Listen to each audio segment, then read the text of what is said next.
নমস্কার বন্ধুরা, আজ আপনাদের সাথে মাছের ডিম দিয়ে দুর্দান্ত একটা রেসিপি শেয়ার করতে চলেছি। এইরকম ভাবে মাছের ডিম রান্না করলে ডিম থেকে একটুও আষ্টে গন্ধ বেরোবে না, আর খেতে হয় দারুণ টেস্টি। গরম ভাত, রুটি, পরোটা যে কোনো কিছুর সাথেই মাছের ডিমের এই রেসিপিটা খেতে দুর্দান্ত লাগে। একবার অবশ্যই বাড়িতে এইভাবে মাছের ডিম রান্না করে দেখবেন, আশা করছি আপনাদেরও ভীষণ ভালো লাগবে। তাহলে বন্ধুরা চলুন আর বেশি দেরি না করে রেসিপিটা শুরু করা যাক। তো সবার প্রথমে এখানে আমি ওভেনে একটা কড়াই বসিয়ে তাতে বেশ খানিকটা পরিমাণে জল দিয়েছি, আর তার মধ্যে ১ চামচ দিয়ে দিলাম আদা রসুন বাটা, আর দিয়ে দিচ্ছি ১ টুকরো গন্ধরাজ লেবুর রস। তো এরকম একটা টুকরো গন্ধরাজ লেবু নিয়েছি, লেবুর রস পুরোটাই আমি দিয়ে দিলাম জলের মধ্যে। খুব ভালো করে জলটাকে ফুটিয়ে নিচ্ছি আদা রসুন বাটা আর তার সাথে লেবুর রস দিয়ে। বেশ ভালো করে জলটা ফুটে গেছে। এখন এর মধ্যে আমি মাছের ডিমটাকে দিয়ে দিলাম। এখানে আমি ওই মোটামুটি ১ থেকে ১৫০ গ্রামের মতো মাছের ডিম দিয়ে রান্নাটা করছি। আপনারা নিজেদের পছন্দ অনুযায়ী, নিজেদের প্রয়োজন অনুযায়ী মাছের ডিমের পরিমাণটা কম বেশি করে নিয়ে নেবেন। আর যেকোনো বড় মাছের ডিম দিয়েই কিন্তু আপনারা রেসিপিটা তৈরি করতে পারেন। মানে রুই, কাতলা বা অন্য যেকোনো বড় মাছের ডিম দিয়ে রেসিপিটা বানিয়ে নিতে পারবেন। তো এদিকে ঢাকা দিয়ে আমি মাছের ডিমটাকে খুব ভালো করে সেদ্ধ করে নিয়েছি। গ্যাসের ফ্লেম মোটামুটি মিডিয়াম টু হাইতে রেখে বেশ ভালো করে মাছের ডিমটাকে সেদ্ধ করে নিয়েছি। এখন একটা পাত্রে তুলে নিলাম। এরপর একটা আলু নিয়ে নিয়েছি বেশ বড় সাইজের। আলুটাকে এইরকম ডুমো ডুমো করে কেটে নিচ্ছি। আলুটার আগে থেকেই খোসা ছাড়িয়ে নিয়ে পরিষ্কার করে ধুয়ে নিয়েছি। তো আলুটাকে দেখুন এরকম ডুমো ডুমো করে কেটে নিলাম। এরপর একটা পাত্রে তুলে নিচ্ছি। আপনারা আলুর পরিমাণটাও কিন্তু নিজেদের পছন্দ অনুযায়ী, প্রয়োজন অনুযায়ী কম বেশি করে দিয়ে নেবেন। তো আলুটা তো সুন্দর করে কেটে নিয়েছি। এদিকে আমাদের মাছের ডিমটাও কিন্তু বেশ ভালো করে ঠান্ডা হয়ে গেছে। আর এখন এই মাছের ডিমটাকে পিস পিস করে কেটে নেব। ছোট ছোট পিস করে কেটে নিচ্ছি। তো আমি মাছের ডিমটাকে কাটতে থাকি, আর আপনারা কিন্তু অবশ্যই আমাকে এই সময়টা কমেন্টসে জানিয়ে যাবেন আপনারা কে কোন জায়গা থেকে আমার আজকের এই রেসিপিটা দেখছেন, তবেই না আপনাদের কমেন্টসে ধন্যবাদ জানাতে পারবো। তো এদিকে মাছের ডিমটাকে ছোট ছোট করে কেটে নিয়েছি, এরপর একটা পাত্রে তুলে নিলাম। আপনারা কিন্তু নিজেদের প্রয়োজন অনুযায়ী, নিজেদের পছন্দ মতো যেকোনো মাছের ডিম দিয়ে রান্নাটা করতে পারেন। তো মাছের ডিমটা তো ছোট ছোট করে কেটে নিয়ে সাইডে সরিয়ে রাখলাম। এদিকে ওভেনে কড়াই বসিয়ে দিয়েছি। কড়াইটা খুব ভালো করে গরম করে নিয়ে তাতে পরিমাণ মতো দিয়ে দিলাম সর্ষের তেল। তেলটাও বেশ ভালো করে গরম করে নিয়েছি। তার মধ্যেই আমি অল্প পরিমাণে লবণ হলুদ দিলাম। তেলের মধ্যে এরকম ভাবে লবণ হলুদ দিয়ে তেলটাকে গরম করে নিলে মাছের ডিমগুলো কড়াইতে লেগে যাবে না, একদম সুন্দরভাবে ভাজা হবে। তো সেজন্য আমি লবণ হলুদটা কড়াইয়ের মধ্যে দিয়ে দিয়েছি, মানে তেলের মধ্যে। এরপর কেটে রাখা মাছের ডিমগুলোকে কড়াইতে দিয়ে খুব ভালো করে ভেজে নেব। বেশ সুন্দর করে গ্যাসের ফ্লেম মোটামুটি মিডিয়ামে রেখে এপিঠ ওপিঠ উল্টে পাল্টে মাছের ডিমগুলোকে ভেজে নেব। তো এদিকে আমি মাছের ডিমগুলো দেখুন সুন্দর ভেজে নিয়েছি। এর থেকে আর বেশি কড়া করে ভাজবো না, তাহলে মাছের ডিমগুলো শক্ত হয়ে যেতে পারে। তো এদিকে ভেজে নিয়েছি মাছের ডিমগুলোকে, এরপর একটা পাত্রে তুলে নিচ্ছি। ভেজে নেওয়া মাছের ডিমগুলো একটা প্লেটের মধ্যে তুলে রেখেছি, আর এর মধ্যে আরো সামান্য পরিমাণে আমি সর্ষের তেল দিলাম। কড়াইতে আরো কিছুটা তেল দিয়েছি, এরপর কেটে রাখা আলুগুলোকে দিয়ে দিলাম। সামান্য লবণ হলুদ দিয়ে আলুগুলোকেও হালকা করে ভেজে নেব।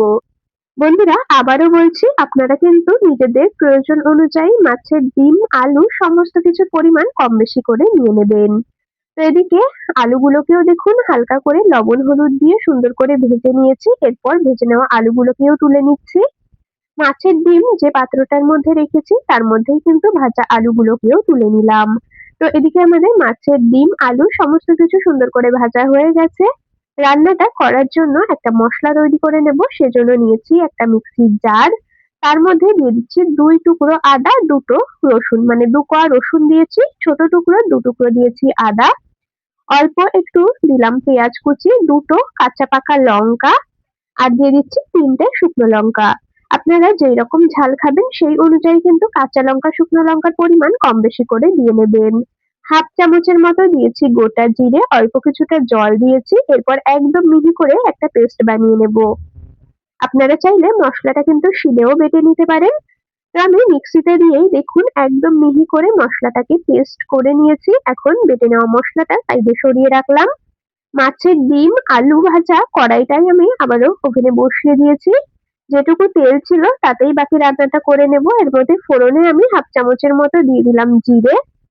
সুন্দর ফোড়ন থেকে গন্ধ বেরিয়েছে, মানে জিরের থেকে সুন্দর ভাজা গন্ধ বেরিয়ে গেছে। এখন এর মধ্যে দিয়ে দিচ্ছি একটা মিডিয়াম সাইজের কুচিয়ে নেওয়া পেঁয়াজ।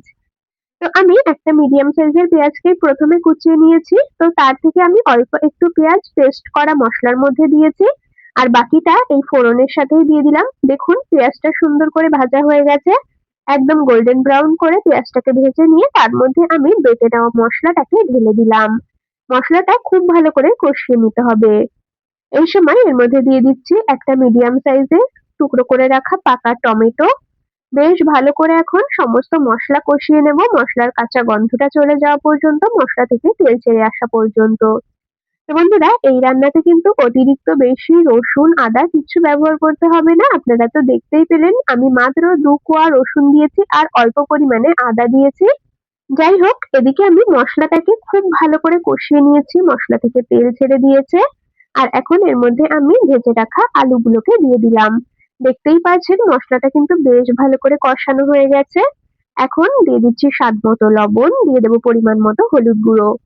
যেহেতু মাছের ডিমগুলোকে ভেজে নেওয়ার সময় কিছুটা নুন হলুদের ব্যবহার করেছি, আলুগুলোকে ভেজে নেওয়ার সময় কিছুটা নুন হলুদের ব্যবহার করেছি।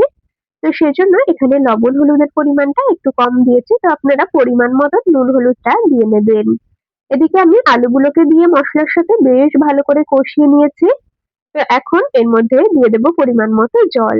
রেসিপিটা আমি খুব বেশি ঝোল করব না, আবার একদম শুকনো শুকনোও করব না, সেই হিসাবেই জল দিলাম, যাতে করে আলুগুলোও সুন্দর সেদ্ধ হয়ে যায় আর হালকা একটু ঝোলও থাকে। জল দিয়ে খুব ভালো করে একটু নেড়েচেড়ে নিলাম। ঝোলটা ফুটে এসেছে, ঢাকা দিয়ে খানিকক্ষণ রান্না করে নেব। মোটামুটি আলুটা যাতে 70 থেকে 80% এর মতো সেদ্ধ হয়ে যায়। তো বেশ খানিকক্ষণ ঢাকা দিয়ে রান্না করে নিয়েছি, ঢাকাটাকে খুলে নিলাম। তো এদিকে আলুগুলো কিন্তু এখনো পুরোপুরি সেদ্ধ হয়নি, মোটামুটি 70 থেকে 80% এর মতো সেদ্ধ হয়েছে। তো যাই হোক এখন আমি এর মধ্যে দিয়ে দেব ভেজে রাখা মাছের ডিমগুলোকে।